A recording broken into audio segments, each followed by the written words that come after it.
Balikan natin ang report ni Brigada Jigo Custodio, Proper Waste Management. Panawagan ho ng Eco Waste Coalition kasunod ho yan ng dengue outbreak sa Quezon City. Jigo Boy, ibrigada mo!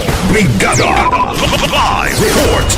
Matapos ideklara ang outbreak ng dengue sa Quezon City, nanawagan ng Eco Waste Coalition sa publiko na pamahalaan ng maayos ang kanilang basura upang mapigilan ang patuloy na pagtaas ng kaso ng naturang sakit.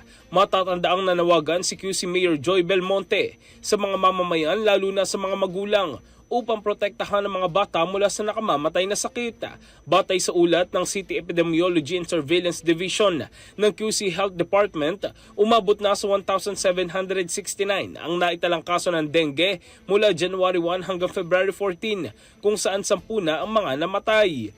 Ayon sa grupo, mahalaga ang pagsunod sa QC Environment Code upang makatulong sa pagpigil sa outbreak. Nakasaad sa naturang batas ang obligasyon ng lahat ng sambayanan, establishmento, industriya at institusyon na panatilihing malinis ang kanilang paligid. Ayon sa World Health Organization, ang maayos sa solid waste management ay isang epektibong paraan upang mabawasan ang mga lugar na maaaring pamahayan ng lamok. Nagbabala rin ng Eco Waste Coalition laban sa pagbili at paggamit ng mga hindi rehistradong insecticide, mosquito coil, anti-mosquito lotion, patch at spray.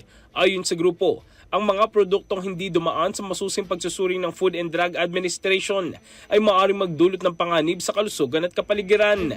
Hinihikayat ang publiko na makiisa sa pagsisikap ng pamahalaan at mga environmental groups upang masugpo ang dengue hindi lang sa Quezon City kundi sa buong bansa.